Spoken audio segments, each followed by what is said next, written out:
আমি জীবনের সফলতা এবং বিফলতায় বারবার মাটির সাথে মিশে যাই। আমার আত্মা মাটির সাথে জৈব সার মিশ্রণের সহিত ভাব জমাই। হেরে যাওয়া আমি খুব সাবধানে এই নিজেকে বলিদান করে মাটির সহিত মিশে যাই।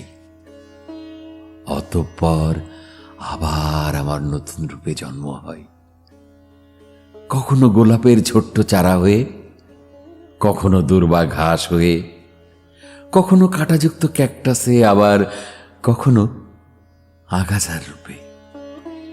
আমি যখন গোলাপের রূপে জন্ম নিই তখন একটু ভালোবাসা পাই, যদিও খুব আলতো। যখন আমি দুর্বা ঘাস হয়ে জন্মাই তখন পশু খাদ্য হই, অথবা চামড়ায় জুতা চপ্পলে পদদলিত হই। আমি যখন আগাছা হয়ে জন্ম নিই তখন কোনো এক গাছের উপর ভর করে তার সৌন্দর্য বিনাশ করতে মত্ত থাকি। এজন্য বাগানের মালি কাল ধরে নামিয়ে আমাকে মাটির গর্তে নিক্ষেপ করে। আমি আবার নতুন রূপে রাস্তার ধারে সরিষা ফুল হয়ে জন্মাই। কেউ কেউ আমার পাতা ছিঁড়ে পরীক্ষা করে নাসিকা দ্বারা, সত্যিই কি রাস্তার ধারে সরিষার রূপে নতুন চারা গাছ?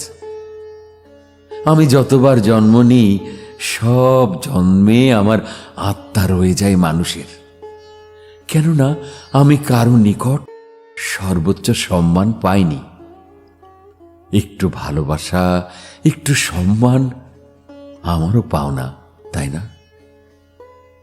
কেউ বলেনি তোর চাওয়া, তোর সম্মান, তোর অধিকার আমার নিকট সবার আগে রে।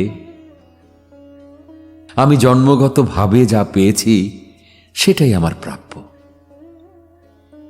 অতীতের ক্ষত যার আঘাতের পর আঘাতে আমার জীবন ক্ষত বিক্ষত। পৃথিবীর সবাইকে খুশি করতে চেয়েছিলাম, কিন্তু পৃথিবীর মানুষ এত সহজে খুশি হয় না। এটা বুঝতে বুঝতে মৃত্যুর সন্নিকটে খামখেয়ালি এই মানবী ধাবমান। তারপরেও আমার এই নির্লজ্জের স্বপ্ন দেখা বন্ধ হয় না।